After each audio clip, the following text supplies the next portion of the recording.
Directo, pongo la intro.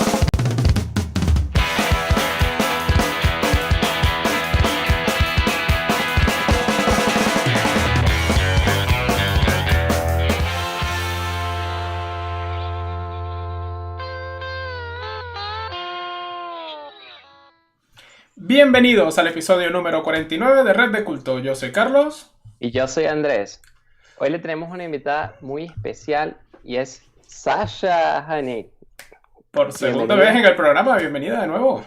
Sí, segunda vez, muchas gracias por la invitación. Un honor estar con ustedes hoy día. Gracias. Hoy tenemos un tema muy interesante y vamos a hablar sobre la automatización y cómo sobrevivir a ella. Cómo evitar que pierdas tu trabajo y cómo evolucionar, desarrollarte y que puedas entonces conseguir el éxito en esta nueva era de cambio constante. Carlos, nosotros habíamos discutido bastante sobre este tema y hemos visto varias vertientes.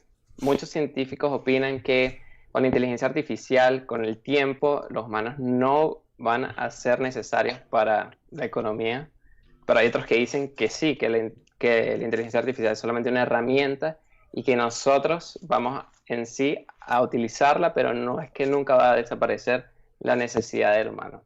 Queremos discutir entonces cómo va a ser el futuro y cómo ven ustedes todos estos temas que pueden verse un poco a largo plazo, pero ya se está viendo que muchas profesiones están desapareciendo o están cambiando por parte de la inteligencia artificial o de la automatización por parte de robots. Carlos, yo quisiera que tú primero dieras tu opinión sobre cómo tú ves la automatización y cómo crees que se va a ir desarrollando en el futuro. A ver, yo creo que eso, si seguimos, que cada vez se está viendo que la tecnología está reemplazando cada vez a más personas.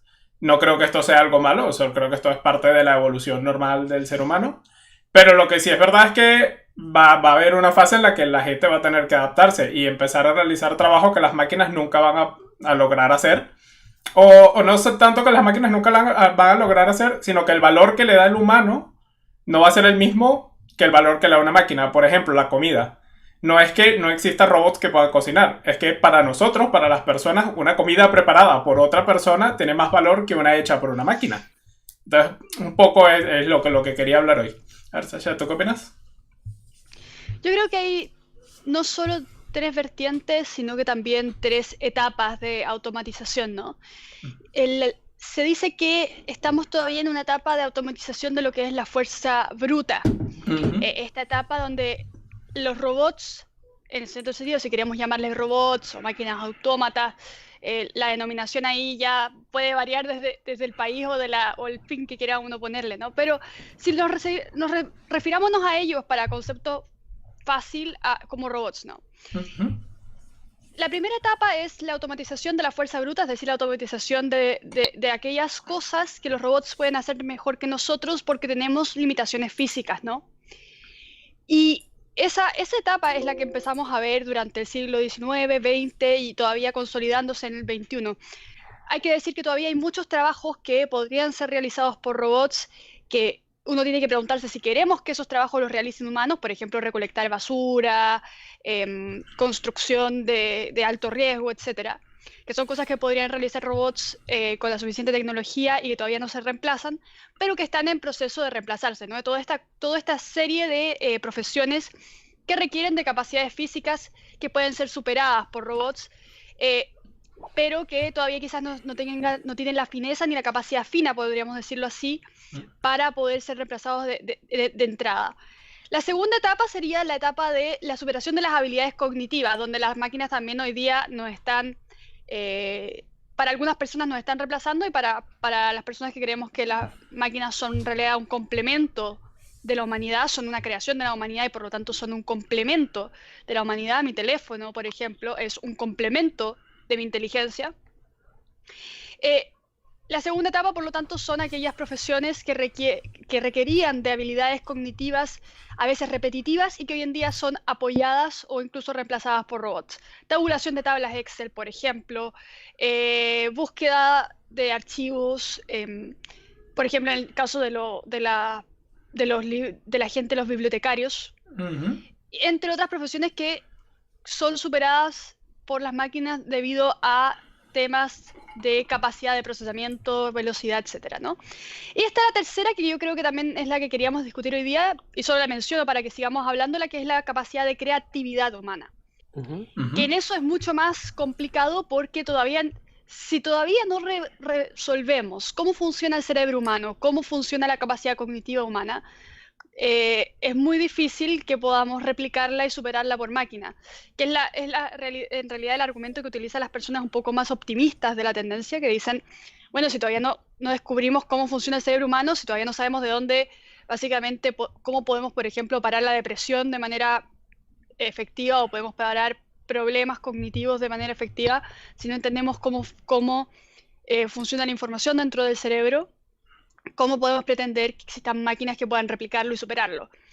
Sí existen intentos en esta última tendencia de máquinas que finalmente están haciendo obras creativas. En el sentido, hay máquinas que están creando ilustraciones en base a el aprendizaje que crean mirando cientos y cientos de millones de obras, máquinas que pueden crearte una historia para una noticia, simplemente tomando los hechos y tomando pautas de lo que siempre dicen los periodistas y las pegan. Entonces yo creo que son tres fases que están siendo, hoy en día estamos en una etapa donde son paralelas y que son tres tipos de profesiones distintas, ¿no? Si tú me preguntas si soy pesimista o optimista sobre el futuro en relación a las máquinas y a la capacidad de automatización que existe hoy en día, te diría que vamos a tener que adaptarnos y va a haber una etapa traumática de adaptación. Eso no creo que podamos negarlo, y tampoco es sano negar que va a haber gente que va a quedarse sin trabajo y que va a tener que reinventarse y que no todos tienen la capacidad de reinventarse. Imagínate una persona que estudió contaduría, accountability, por ejemplo.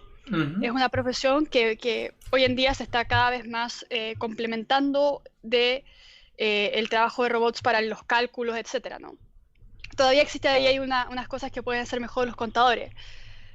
Pero finalmente una persona que estudia con todo el esfuerzo de su frente, gastándose todos sus ahorros para poder capacitarse en contaduría, si el día de mañana llega una máquina, el proceso de adaptación no es tan rápido como por ejemplo el de, digamos, un inversionista de bolsa que antes invertía mirando más o menos las tendencias y hoy en día toma lo que dice la máquina y invierte en base a lo que dice la máquina, pero sigue teniendo su rol, ¿no?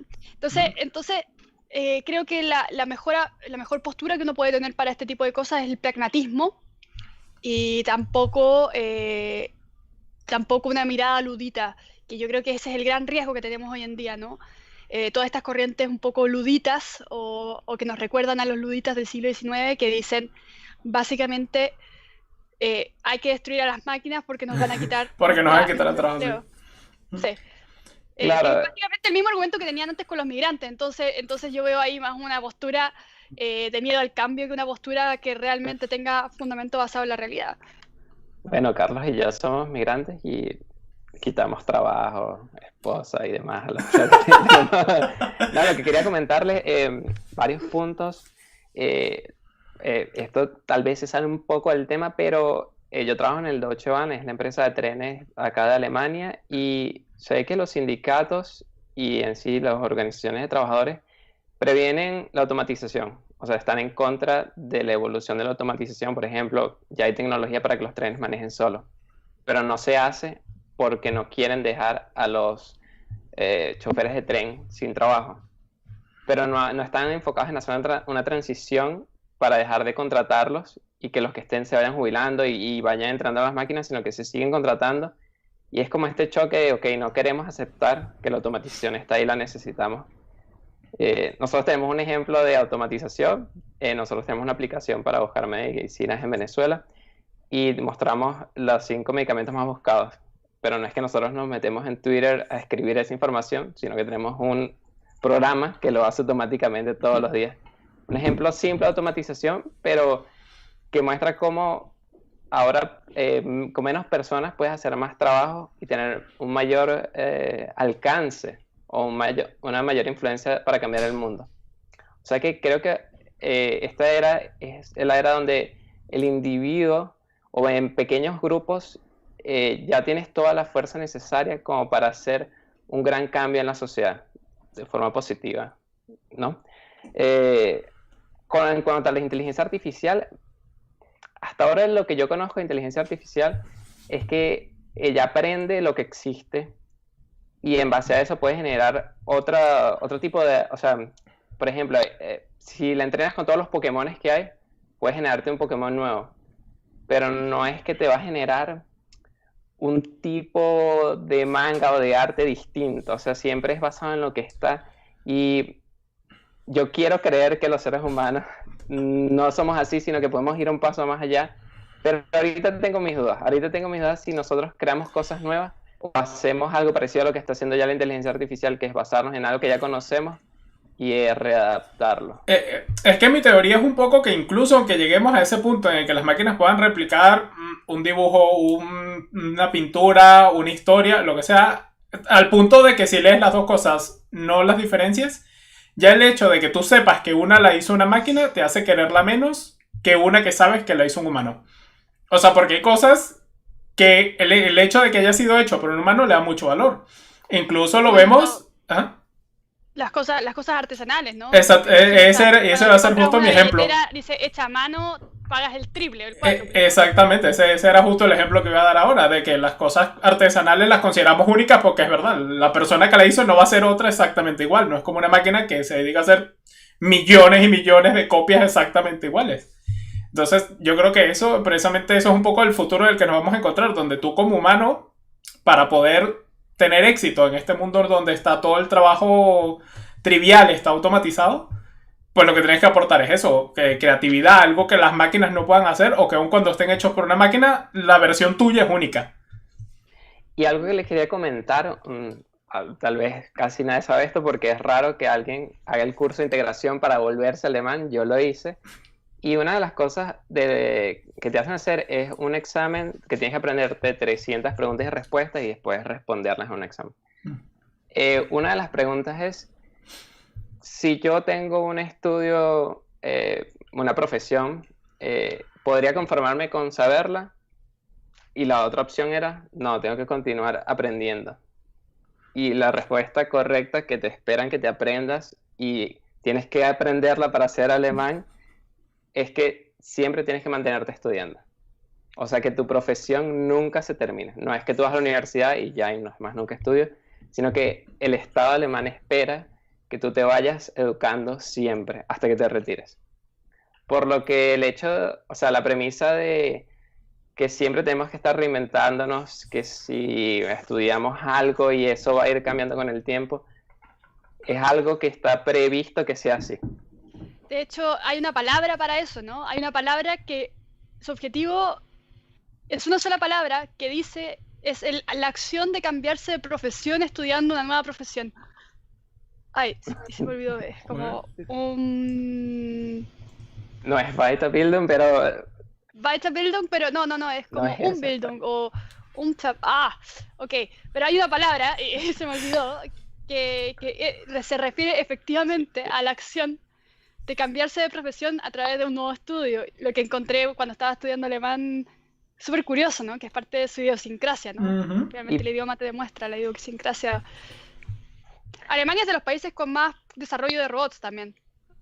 Sí, esa es una de las cosas también.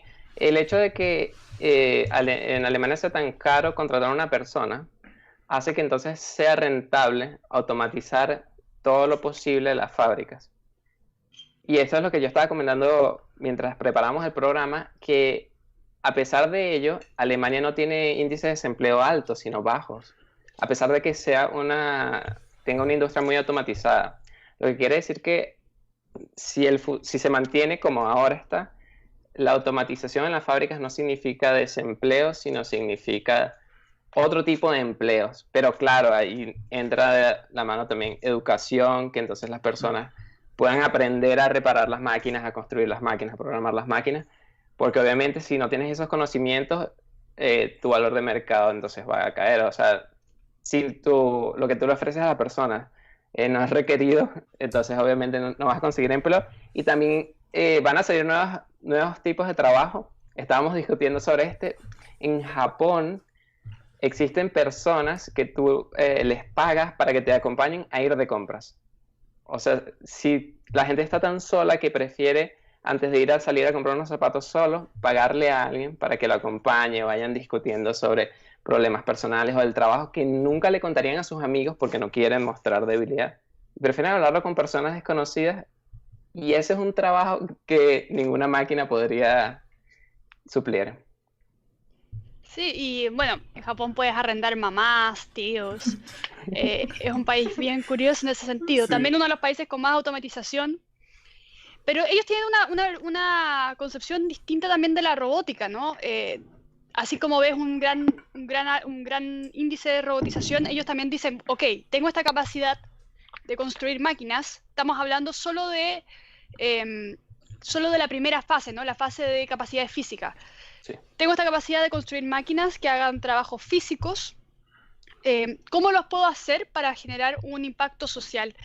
Y el año antepasado, en noviembre del año antepasado, 2018, se han abierto ya varios, pero se abrió el primer café de robots conducidos por personas discapacitadas. ¿Qué significa esto? Personas que están postradas en cama, que no pueden trabajar porque están postradas en cama en una sociedad que, como tú bien decías, es una sociedad muy solitaria en varios sentidos, pero a las que se les da una oportunidad de controlar un robot para servir café en un local o para atender clientes o para conversar con clientes a través de un robot porque finalmente no tienen la capacidad motriz, la capacidad física, literalmente no tienen la capacidad física para estar ahí caminando, corriendo a la cocina de vuelta, atendiendo al cliente, etc.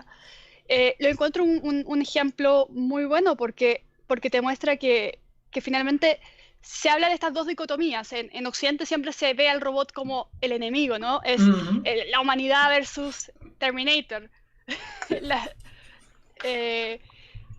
Pero también puede ser problemático. Nosotros tenemos un amigo muy querido que él se descargó una novia para jugarla en el Nintendo DS. Y fue como una automatización de relación. O sea, porque tenías ese programa que creo que hasta ni siquiera tenía inteligencia artificial, sino que estaba programado. Y un día me pregunta, Andrés, ¿dónde puedo salir a llevar a mi chica? Y yo empecé a decirle, bueno, a esta heladería que es muy buena, yo he comido los helados ahí y me gustan. O la puedes llevar a esta montaña cerca de la ciudad que es muy bonita. Y me dice, no, pero es que no puede ser así porque es mi novia del DS. Y yo no pude creerlo cuando me lo dijo. Luego investigué más y no es que es el solo loco, sino que hay muchísimas personas que de hecho hasta lo utilizan como para aprender antes de tener su primera novia. Pero sí, pero siempre está en eso. También hay gente que se enamora de sus muñecas inflables, que tampoco es que tengan un gran grado de capacidad de comunicación. Hay gente que se enamora de su vecino y de manera quizás patológica y este tipo de casos existen siempre. Que sean o no aceptados por la sociedad, eso ya es un tema distinto y cuánto nivel de interacción puedes tener es un tema distinto. Hay un episodio que yo lo recomiendo acá para los que, si no sabes inglés, lo vas a entender igual. Es un canal de YouTube llamado Visos. No sé si lo ubican. Sí, yo sé. Sí. Y ellos hicieron justamente un experimento para ver qué tipo de relación o qué tipo de relación emocional podían generar los humanos con seres inertes.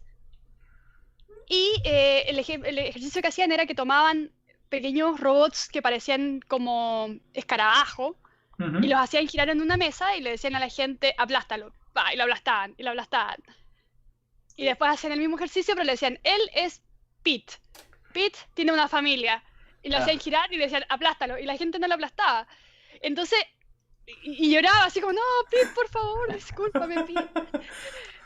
¿Qué nos dice esto? Nos dice que finalmente, y esto es algo también muy japonés, ¿no? El animismo, la capacidad de entender lo que te rodea como objetos o seres de respeto, de darle características humanas a objetos, animales o seres a tu alrededor. Fantasmas también podrían ser, no sé. Y es esta cosa de que el ser humano se proyecta en las cosas con las que se relaciona y genera vínculos emocionales en base a características que relacionan humanas. Y eso es lo interesante, porque si la bolsa solo fuera una bolsa, yo la boto a la basura. Pero si esa bolsa justo te la regaló tu abuelita y tu abuelita murió 3 días después, tú no ves la bolsa, tú ves un objeto al que le entregas incluso características emocionales de una persona que tú conoces, que tú admiras. Creo que eso mismo pasa con estos programas de Otome, creo que se llaman, Otome, donde tú vas generando relaciones con personajes o a través de storytelling o directamente con una novia virtual, ¿no? Tú no es que estés enamorada con los códigos, con los unos y ceros, sino que estás enamorado de las características humanas que tú le atribuyes a esa cosa. Pasaba lo mismo con los Neopets en los años 2000, ¿no? Los niños locos de que, pobre mi Neopet, que se me lo están matando porque no me dejan ir a alimentarlo. Las mascotas virtuales, sí. Okay. Las mascotas virtuales, o sea, imagínate los Tamagotchi, los también Tamagotchi. que llevabas al colegio, que significa huevo amigo. Esa sería la traducción. Tú generabas un vínculo emocional con este Tamagotchi porque tú le entregabas características de un ser vivo a una cosa que eran solo unos y ceros. Eso mismo pasa y eso mismo va a pasar con los robots y todo, finalmente, ¿no? Y que eso es un gran ejemplo también de cómo la automatización y todas estas tecnologías crean empleos, porque hay gente en Japón que se dedicaba a hacer funerales para Tamagotchis, porque los consideraban sus mascotas y la gente llegaba a pagar dinero por tener un funeral y un lugar donde poder visitarlos cuando se muriera y demás. O sea, es que vamos. Claro, los ritos siempre son importantes, así sean con mascotas virtuales o no. Sasha, tú tienes ahorita estás haciendo un taller virtual para enseñar a las personas a escribir. Pueden ser novelas de ciencia ficción, pero también tengo entendido que pueden ser escribir sobre varios tipos de temas, ¿no? Efectivamente, lancé a principios del mes pasado mi Patreon, la plataforma para donar o ayudar a la gestión cultural de artistas independientes, sobre todo. Ha sido una experiencia muy interesante. Yo no sabía que iba a tener el impacto que ha tenido. Yo me esperaba que llegaran 5 personas interesadas en el taller. El taller es una forma no solo de promover el Patreon, sino de enseñar un poco la experiencia que he tenido a través de la publicación de ya las 5 novelas que tengo. Y bueno, 5 porque una se atrasó por el coronavirus, pero está lista, o sea, tiene el punto final, dice fin. Lamentablemente tuvimos que atrasar el lanzamiento. El lanzamiento, sí. Entonces lo que decidí es, bueno, hay mucha gente que me he dado cuenta, porque me escribe por Facebook, por Instagram, por Twitter, que tiene un interés o una curiosidad genuina por finalmente escribir sus propias historias. Puede que no sea una novela de ciencia ficción, puede ser, oye, yo fui de viaje y la verdad es que me pasó esto que lo encontré muy interesante, pero cuando trato de escribirlo, no se ve de la misma manera en que yo lo sentí en el momento. ¿Cómo puedo traspasar esas sensaciones, no? O quiero hacer este cuento corto que tengo en la cabeza hace varios años y no lo tengo así gigante en mi cabeza, pero al momento de escribirlo no me está resultando como me lo imaginaba, ¿no? Entonces, mi idea es traspasar la experiencia que he tenido en muchos formatos para enseñarle a estas personas cómo finalmente en 3 clases cortas poner a andar su novela, su novela, su cuento, su historia, su guión de televisión, o incluso hay gente interesada en hacer historias en Twitter que van generando storytelling en Twitter y lo encontré muy interesante. Y en esencia el storytelling es un arte es un arte que tiene muchísimo ensayo y error, es un arte que el ser humano ha desarrollado por milenios. Entonces, si bien hoy en día los formatos son distintos, hay técnicas y cosas que, entendiendo desde un principio, te ayudan muchísimo para poder escribir de manera mucho más fácil o crear obras cinematográficas, etc. Y bueno, el taller se compone de 3 partes. La primera es cómo llevar ese segundo de inspiración a una idea concreta, cómo estructurar una historia y finalmente cómo existen distintos tipos de escritores con distintos estilos de escritura y qué estructuras tanto en Asia como en Occidente existen para desarrollar esas historias, comparándolas. Es un poco más teórico. El segundo ya es más práctico. Es generación del escenario, el mundo, puede ser real o ficticio, y tridimensionalización de personajes, o sea, que tu personaje no parezca Mary Sue o Edward Cullen. ¿Y qué te llevó a realizar este taller? O sea, Normalmente las personas que estudian comunicación social, yo veo que antes, hace 10 años, buscaban trabajar en un medio, en un periódico, en una revista, en un canal de televisión. ¿Tú siempre has sido una persona emprendedora o te has visto por la situación de coronavirus? Bueno, no, tienes tiempo escribiendo, no es por el coronavirus. Pero, o sea, ¿viste en el internet una forma de expandirte y por eso creaste el taller? ¿Qué te llevó a utilizar Patreon también?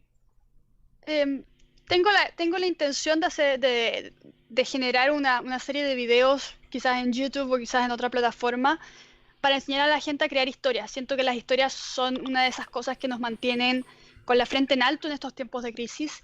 Siempre he estado muy relacionada con los medios digitales. Empecé a escribir en Internet y de Internet salté al papel.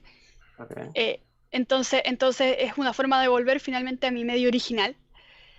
Em, Siempre me ha gustado el trabajo colaborativo en el sentido de que las grandes historias o las mejores historias que yo siento que he escrito, las he escrito con ayuda de otras personas, no sola. No soy, y en eso hay que hacer, no soy este ser mágico, omnipotente que piensa una historia y la escribe, sino que todo el proceso creativo siempre me ha servido mucho el feedback de otras personas y la ayuda de otros.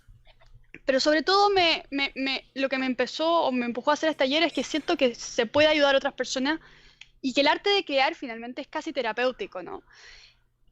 Y la creación de historias de repente, por lo menos a mí, en momentos muy oscuros que tuve entre los 14 y los 18 años, entre que mi papá falleció y otras cosas que pasaron, la escritura fue un refugio y siento que para mucha gente escribir es un refugio y ojalá que lo puedan hacer de la mejor manera posible.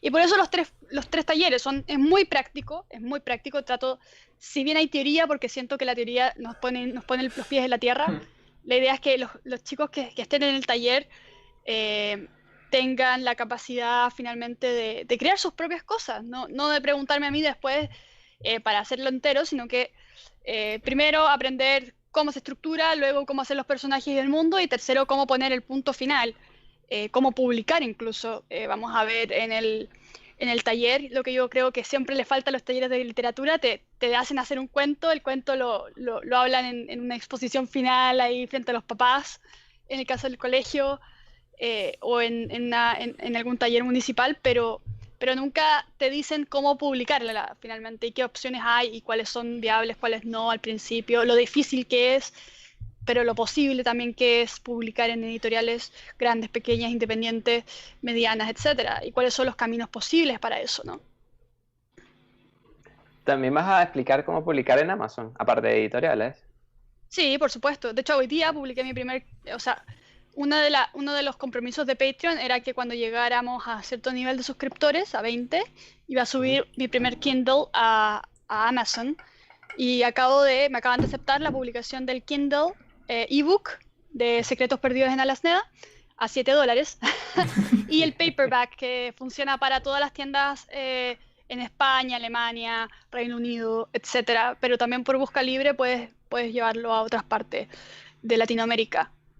Claro, me parece que eso es excelente y es una forma de darle acceso a muchas personas que están, por ejemplo, quieren emprender, son escritores y con eso puedes llegarle al mundo entero. O sea, si escribes en español, si haces el taller en español, le llegas a todas las personas que hablan español en el mundo, que son como, no sé, 800 millones de personas. O sea, tienes un público potencial enorme y creo que las nuevas tecnologías del Internet más bien nos están dando las herramientas, gracias a parte de la automatización también en software que existe, como por ejemplo Amazon, de crecer.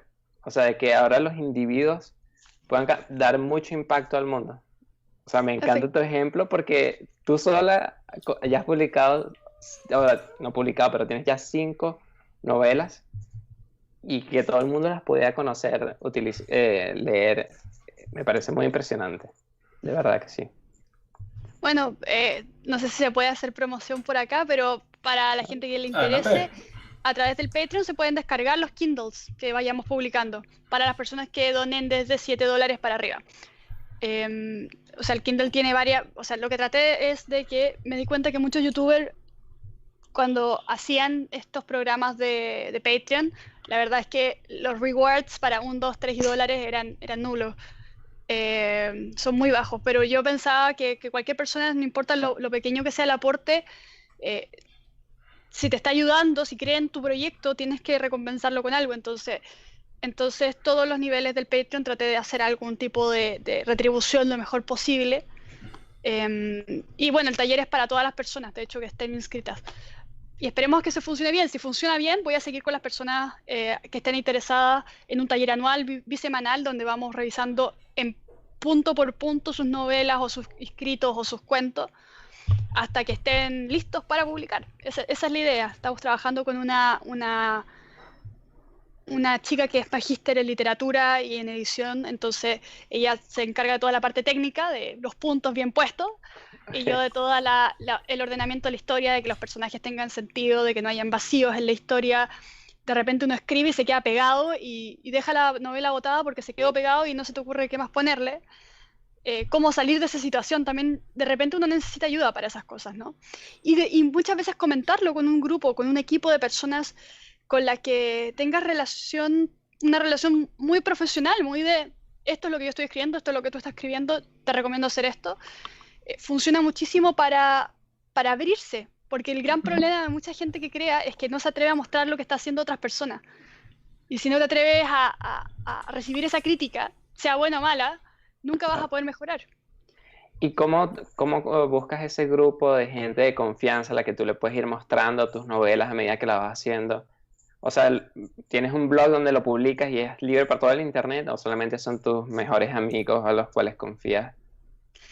En Patreon trato de publicar los cuentos. Yo publico en inglés, de hecho, publico en inglés a través de un colega traductor que me está ayudando a llevar mis libros y mis historias afuera de Chile y fuera de Latinoamérica. Y bueno, con él siempre hay un feedback muy, muy profesional, pero cuando empecé a escribir siempre trataba de mostrar lo que yo tenía a gente de confianza, claramente, gente que yo supiera que le gustaba escribir y que le gustaba leer, porque es la gente que compra libros. Uno tiene Sí, al final son tus clientes, claro. Qué tipo de libros se compran y cuáles no, ¿no? Y mis amigos son bien transparentes en ese sentido. Una vez, el año pasado, cuando estaba escribiendo este libro que voy a publicar, que es Deltas, que ya está listo, le mandé el manuscrito y me dijo, mira, me gustó hasta acá y después me aburrí, cambia esto. Okay. Entonces... ¿Y cómo haces para en el momento en que tú dices, bueno, pero a mí me gustó escribirlo así, siento que debería ser así, ¿le has llevado a la contraria algún consejo que te han dado? Que tú has dicho, no importa que no te guste, así debe ser. Así, bueno, es el espíritu de la obra. Por sí, ¿te ha pasado? Sí, bueno, con Alasneda es este mundo que creé, este mundo de fantasía, en el que los brujos, una especie de comunidad que tiene la capacidad de controlar los campos electromagnéticos y cambiar ciertos aspectos de la realidad, entre algunas cosas produciendo enfermedades que no tienen cualquier parecido con la realidad, no tiene es pura coincidencia. Y los científicos inventores que descubren cómo funciona, cómo estas personas controlan estos campos y los canalizan a través de inventos para poder hacerlo ellos también, pero finalmente se producen ahí un montón de conflictos, ¿no? Entre los que tienen la energía original y los que simplemente la utilizan a través de la creatividad humana. Y cuando lo presenté me dijeron, oye, pero ¿no será un poquito oscuro? Como que lo primero que me dijeron era que no tenía como ningún público objetivo, porque tenía escenas muy oscuras para que fuera como infantil, pero en algún momento me dijeron, pero no tiene ninguna escena de sexo para que fuera adulto. Entonces, ¿en qué lugar estás? Entonces, ¿por qué pones zombies que se les caen los ojos, pero no pones que este interés amoroso termine llegando a puerto? Bueno, pero porque en la historia, por lo menos, hay ya son 3 historias de Alasneda, pero 2 de ellas son estilo Hobbit, precuela, no son parte del... Okay. De Alasneda, ¿no? Y en la precuela, el Hobbit de Alasneda... Okay. Pero son canon. Sí, son todos canon, o sea, okay. Yo hago lo que quiero en mi mundo. Vas más adelante, más atrás, no importa. Pero en esa historia, bueno, es súper oscuro porque trata de una serie de asesinatos que ocurren en un pueblo todos los miércoles a las 3:21, porque le echa la culpa a las brujas y hay persecución de brujas, luego... Entonces, claro, son historias oscuras que tratan sobre asesinatos, que tratan sobre la maldad del alma humana, y de alguna manera quizás no son tan infantiles, pero al mismo tiempo quizás un adulto que está esperando una especie de Ken Follett no le puede interesar tanto. Entonces, claro, son de un nicho muy, muy, muy fino. Entonces, cuando lo presenté así, me dijeron, bueno, pero elige mejor tu público. Y dije, bueno, pero es que el público soy yo. Lo escribí para mí. Claro. O sea, muchas de las cosas que dices me veo reflejado yo también, en el sentido de que Carlos y yo también creamos mucho contenido por YouTube, hemos hecho juegos, aplicaciones, y hay veces que vemos que algún contenido que estamos haciendo no crece, no tiene la atención que queremos, pero es el que queremos hacer. Y es como que, bueno, no dejemos que nuestro contenido sea esclavo absoluto del algoritmo de YouTube, por ejemplo. O sea, como que si así te sientes realmente feliz, no estoy diciendo que lo hagas todo así, también escucha lo que dice el público, pero no pierdas tampoco tu esencia, ¿no? Efectivamente, sí. Ese es un tema complicado, y yo creo que todos los escritores en algún momento luchan contra eso. Más que los escritores, porque quizás el costo fijo de escribir, si es que lo haces como un segundo trabajo, no es tan alto. Pero, por ejemplo, imaginemos cinematografía. El costo de producción de una película no te da el lujo de poder hacer exactamente lo que quieras. Tienes que pensar tus obras, y ahí los algoritmos han ayudado en los últimos años, la verdad. De manera en que la historia la puedas contar en cierto rango de tiempo, que puedas transmitir un mensaje, que tenga ciertos elementos que enganchen a la audiencia, que tú sepas que la manera en que se usa el tráiler va a vender. Y de hecho, si tú ves, y esto está completamente comprobado, si tú ves los posters de las películas de los últimos 20 años, son todos iguales. Todas las películas de superhéroes tienen las mismas combinaciones de colores, naranjo con azul, creo que. Todas las películas de espías tienen la misma combinación de colores, azul con blanco. Todas las películas de comedia tienen la misma combinación, fondo blanco, dos personajes puestos de espalda, sonriendo a la cámara, con el título rojo arriba. Pero yo creo que eso películas de guerra puede también. cambiar. O sea, ¿no crees que el hecho de que en base a esa data vieja y a como éramos antes, intentemos predecir el futuro, haga que en algún punto los algoritmos, o sea, a menos que lo estés actualizando constantemente con focus group, no vayan a detectar que la gente se está cambiando y se está aburriendo de siempre lo mismo?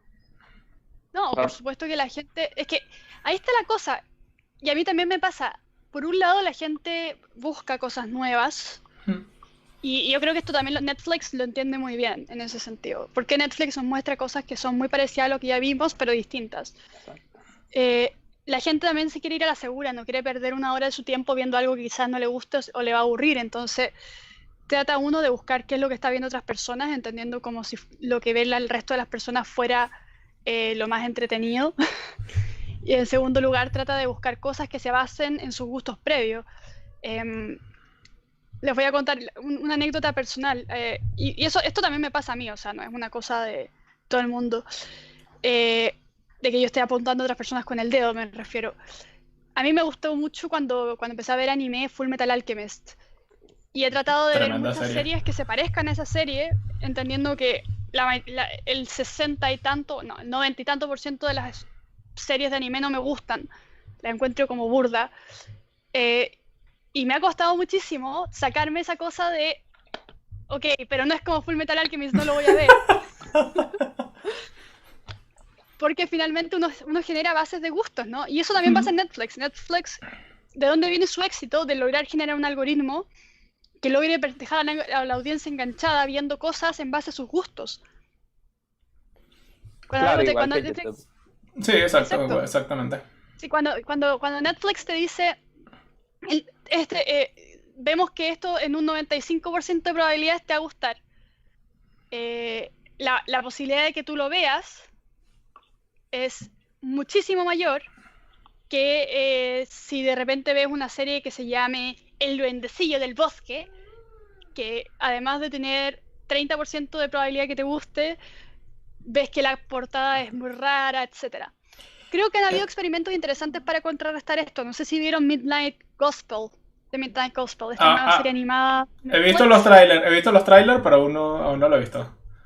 Este tipo de cosas experimentales que Netflix se ha dado el gusto de hacer los últimos por lo menos 2 años, los encuentro muy interesantes. The Midnight Gospels es una serie de podcasts adaptados a una serie. O sea, no es que hayan hecho los podcasts después de que se haya hecho la animación. Se hicieron los podcasts y 3-4 años después surge la idea de hacer esta serie. Toman los podcasts y adaptan los podcasts, pero los ponen en un mundo totalmente surrealista. Y es una animación experimental, no le va a gustar a todo el mundo, pero es un intento claro de cambiar las cosas y hacer algo distinto. Y Netflix siento que igual, dentro de todo lo que se le puede criticar, que son muchísimas cosas, partiendo por sus películas de adaptación de anime a live action. No hablemos de Death Note, por favor. A mí me gustó un poco, ¿no? Partiendo por eso y seguimos por 13 Reasons Why, que te dice básicamente por qué todo... O sea, claro, te dice, hoy no, si te sientes mal busca ayuda, pero finalmente si uno ve la última temporada es una apología para, oye, si alguien te hizo mal tenés el derecho a matarlo. Hay cosas peor. O sea, tiene sus cosas que a mí, por lo menos en Netflix, me molestan muchísimo, pero le ha dado espacio a un montón de obras de animación y también obras live action experimentales. Y bueno, The Midnight Gospel la recomiendo si quieren ver algo distinto, pero veanla entendiendo que es algo distinto. Exacto. No vayan buscando una serie normal. Y luego esta serie Love, Death and Robots, que era es buenísima. Eso también eran puros cortos. De lo mejor, en cuanto a animación, es de lo mejor que hay en Netflix. Vamos. Sí. No tiene desperdicio. Serie de 10 minutos cada uno, cortitos, puros artistas experimentales, emergentes. Y una cosa muy interesante es que son todas obras basadas en obras de la ciencia ficción clásica. Claro. O sea, Deep Blue, el del robot, la periodista que va a ver al robot. No al robot, sino al hombre que había reemplazado supuestamente todas sus partes por partes mecánicas. Por partes mecánicas, sí. El Turn, esa historia creo que es, si mal me equivoco, de Asimov, o si no de Asimov es de Bradbury, pero es de uno de estos artistas del Sí, eso es súper conocido, sí. Sasha, una pregunta.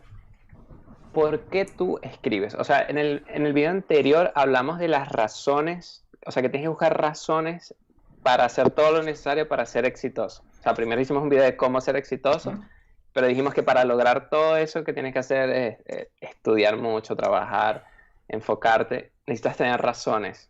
Y a veces las razones pueden ser cosas simples como quiero ser reconocido por mi familia, que mi familia se sienta orgullosa de mí.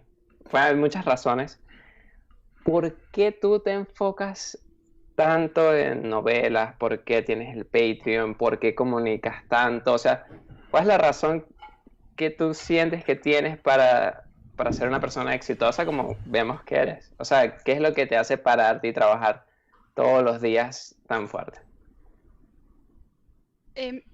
Como yo les decía, cuando tenía 16 años, mi papá falleció. Fue, creo que, lo peor que me pudo haber pasado en toda la vida. Yo era muy cercana a mi papá. Poco antes de eso, estábamos viviendo, más o menos mis papás estaban divorciados, entonces yo siempre viví un poco separada entre la casa de mi mamá y de mi papá. Y empecé a escribir a los 7 años, yo creo un poquito por eso, ¿no? Estaba en medio de un conflicto, de un proceso de adaptación. Y una de las cosas que yo creo que me ayudó muchísimo son las historias. No solo la lectura de historias, sino la creación de historias.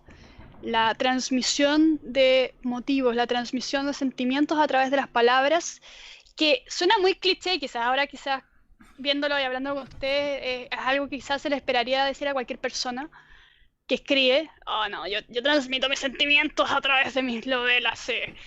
Pero cuando pasó lo que le pasó a mi papá, que fue muy traumático y que quizás ni siquiera lo he superado todavía, quién sabe. una de las cosas que me ayudó muchísimo es leer historias de personas que les había pasado cosas similares a lo que me pasó a mí. Y me di cuenta en algún minuto que no necesitaba solo leer eso, sino que cualquier tipo de historia, cualquier obra de la narración era potente en cuanto te transmitía la esencia de la naturaleza humana. Y yo sentía que yo podía hacer eso, que yo siempre había tenido muchísimas ideas para escribir. Escribía desde antes incluso. De hecho, mi primera novela la publiqué el año 2010, justo. De hecho, una de las cosas que me mantienen contenta y tranquila es que mi papá alcanzó a ver mi primera novela publicada. Eso fue, yo creo que es de las cosas que más me alegran hasta el día de hoy. Y hasta el día de hoy una cosa que me mueve es que siento que a través de las historias la gente se pueden comunicar, se puede formar la historia de la realidad humana. El ser humano se mueve a través de historias, se mueve a través de la ficción. La ficción es quizás una alegoría para la realidad muchas veces, ¿no? Pero es una forma de transmitirlo de manera que la gente que lo lee, que lo absorba, entienda que lo importante no es la realidad que encierra esa historia humana, sino los motivos y las acciones de la naturaleza humana que lo mueven. Me explico con un ejemplo un poco más claro. Harry Potter es la historia de un niño que pierde a sus dos padres y a los 11 años le recibe una oportunidad única, que es descubrir que es un mago e ir a una escuela de magia. Todas las personas, todos los niños desadaptados, todos los niños que habían perdido sus padres, todos los niños que tenían algún tipo de problema y que tenían una edad similar a la de Harry a los 11 años, que leyeron Harry Potter.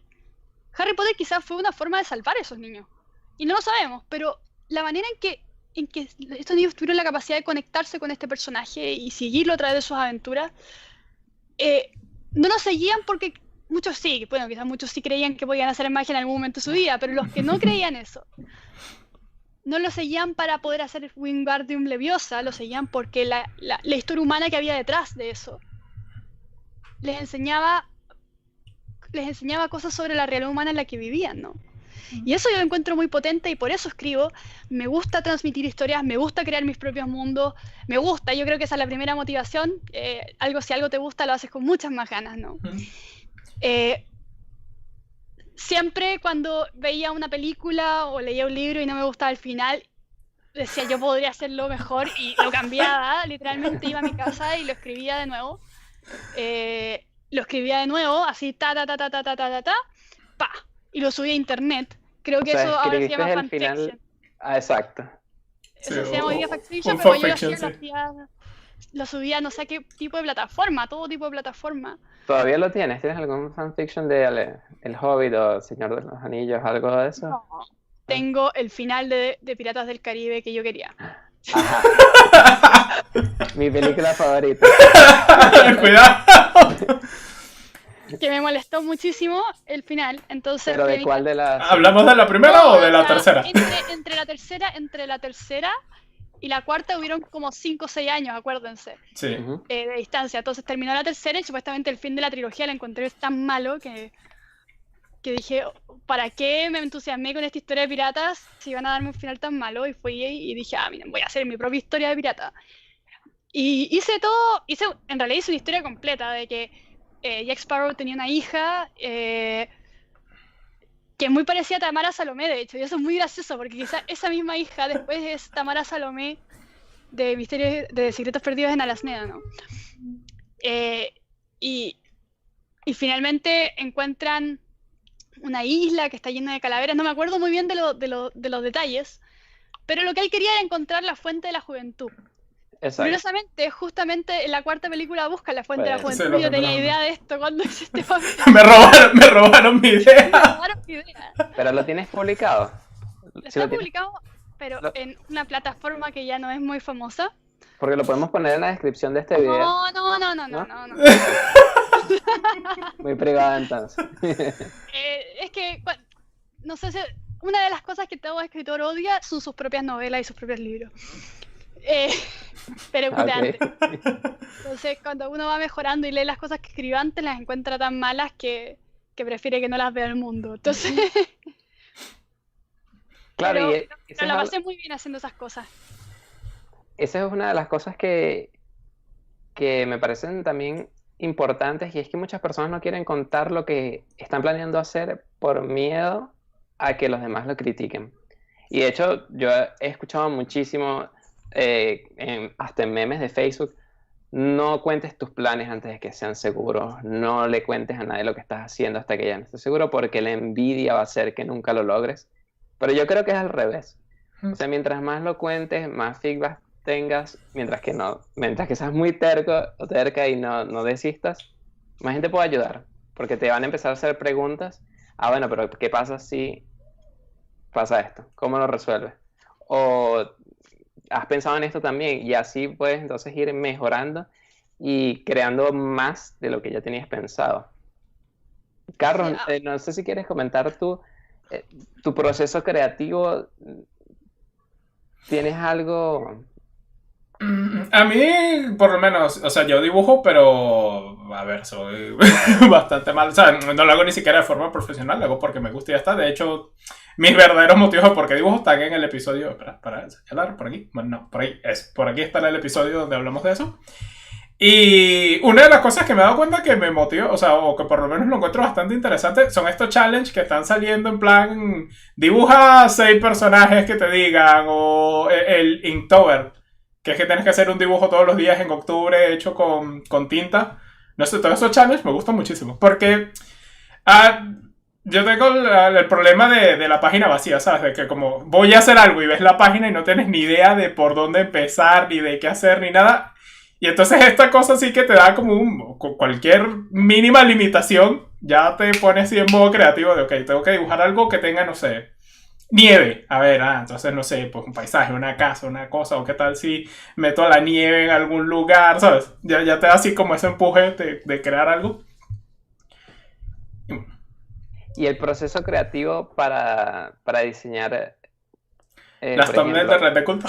Las thumbnails de Red de Culto. El secreto, muchachos. Andrés, ¿cuál es nuestro secreto para las thumbnails? Lo revelamos, es la hora de revelarlo. Sí, que por cierto, debemos dar las gracias públicamente a Sasha, nos recomendó un curso de marketing excelente que nos ha ayudado mucho también. Sí, me alegro que les haya gustado. Bueno, no sé si quieres comentar un poco el proceso de la creación de los thumbnails, Carlos. Claro, tú eres parte esencial parte esencial de la creación de todo esto. Sí, bueno, un poco allí lo que hacemos es que nos reunimos los dos y colocamos un título. Primero el título de lo que vamos a hablar. Y empezamos a buscar inspiración. O sea, yo creo que crear algo original es súper difícil.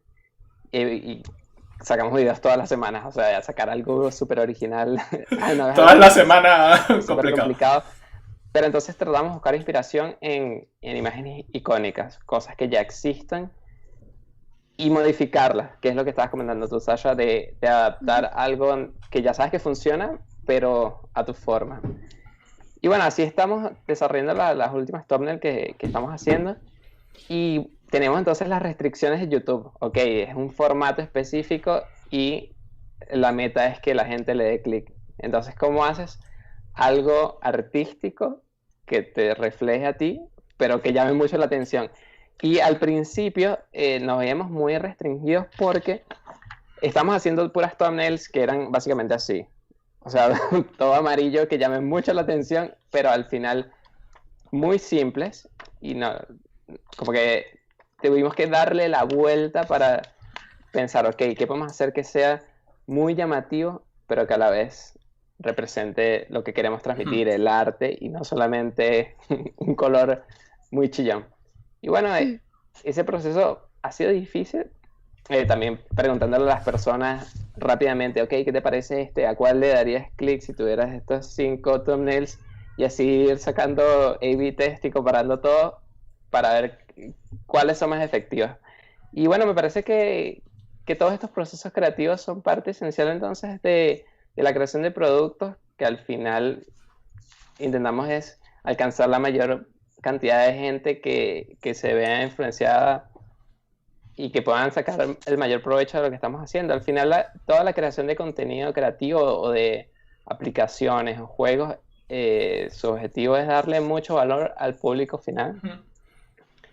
Y eso es una de las cosas que a mí más me llena, saber que por ejemplo, con nuestra aplicación de búsqueda de medicamentos, medicinas, que hasta podemos estar salvando vidas, literalmente, de personas que no consiguen un antibiótico en Venezuela, por ejemplo, que es muy complicado, y que con nuestra aplicación lo consigan, sepan dónde está el precio, todo.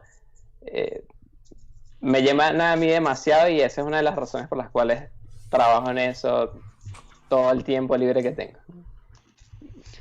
Sí, me parece, es un tema súper importante, interesante cómo tú finalmente encuentras ese punto medio entre el público y lo que a ti te apasiona, ¿no? Uh-huh. Claro, sí, porque ahí está todo el balance, ¿no? Sí, eso, cuando a veces te dan críticas y te dices, pero es que yo quiero que esto sea así porque es lo que quiero transmitir, y a veces dices, pues sí, pues es verdad que a lo mejor si incorporo esto, voy a tener más público, voy a lograr llegar, porque de nada sirve que tengas la historia que quieres contar y luego nadie la lea porque tus primeras 10 páginas a nadie le gusta, por ejemplo. Entonces, un poco una balanza, ¿no? Entre lo que realmente quieres crear y cómo llegar a que la gente lo adopte y quiera consumirlo. Bueno, y a veces uno está en una época equivocada para lo que quiere transmitir, ¿no? Uh-huh. Pasa que algo que hoy en día quizás no es tan apreciado por un público general, el día de mañana se vuelve un boom y te obligan a hacer la segunda, tercera, cuarta, quinta, sexta, séptima parte, que creo que es algo que ha pasado con varias obras, no solo novelas, sino películas, etcétera, que finalmente son creadas, no tienen una recepción tan buena y años después se vuelven obras de culto y obligan incluso a revivir a los estudios que las crearon porque tuvieron demasiado éxito. Pasó con BioShock, por ejemplo, tengo entendido. Pasó con Fallout, si estamos hablando de videojuegos. Sí. Que tuvieron sus inicios quizás en los años 90, no tuvieron el impacto que quizás pudieron haber tenido. Después se vuelven de la nada obras de culto y sale BioShock 2, BioShock Infinity, los DLC y todo.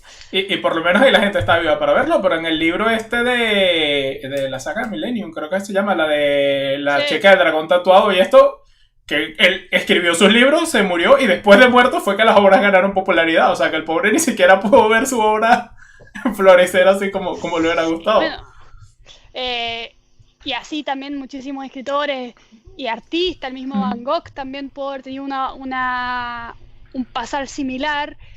Philip K. Dick, el novelista estadounidense que tuvo muchísimos problemas de autoestima y ánimo durante su proceso creativo, pero que hoy en día obras como The Man in the High Castle se vuelven series de Amazon. Se vuelven series, sí. Con quizás cuánta rentabilidad. A quien sí alcanzó a ver sus obras convertidas al cine, incluso fue Roald Dahl, el de Las Brujas, Charlie y la Fábrica de Chocolate, pero también muy viejito. Entonces yo creo que hay que tener mucha paciencia con esto y que algo nos guste en este minuto y en este instante de la humanidad no significa que uno tiene que hacerlo o restarse de hacerlo, porque en 3, 4 años puede volverse algo que le cambie la vida a alguien incluso, ¿no? Claro, y entonces te da la ventaja, porque si solo sigues lo que está de moda, siempre estás persiguiendo. Mientras que si estás haciendo en lo que tú crees y lo que tú crees luego se hace la moda, todo el mundo va a intentar imitarte a ti, que es lo ideal. Lo malo es que si eso nunca llegara a pasar mientras estás vivo, bueno, mala suerte, ¿no? Pero bueno. Ahí uno necesita un poquito de ayuda del marketing, quizás. Hay una teoría que dice que uno tiene que parecer antes de ser y que pareciendo se vuelve, y que es una teoría como retroactiva en la que finalmente a través de la opinión pública uno hace que sus obras tomen relevancia. No es mi favorita, ¿cómo es? En inglés el fake it until you make it. Exacto. Fake it until you make it, exacto. Sí. Bueno, muchachos, si quieren saber más sobre la automatización, también hemos hablado un poco de eso. los invitamos a que se suscriban al canal y si quieren aprender más de eso, escríbanos en los comentarios qué opinan. ¿Creen que es necesario un impuesto negativo para que las personas que queden desempleadas tengan dinero mientras se instruyen en una nueva carrera o otras opciones que hay? Ya discutimos la renta básica universal y otras modalidades. Hay otros videos de que hemos hecho eso. Denle clic por acá, creo que es. No del otro lado, pero... Va al otro lado. Eso. Y bueno, escribanos todas sus preguntas, comentarios. Y bueno, Sasha, muchísimas gracias por estar acá con nosotros. Esperamos tenerte en un próximo episodio. Por la invitación. Cuando quieran. Bueno, y mucho éxito en tu taller. Esperemos que le vaya súper bien. Muchas gracias. Hasta la próxima. Hasta la próxima, chao. Adiós. Wow. Fue larguísimo. Sí. Justo antes que te conectaras, yo le estaba diciendo a Carlos, hacemos entonces timeboxing 20 minutos y listo. Pero después dijimos,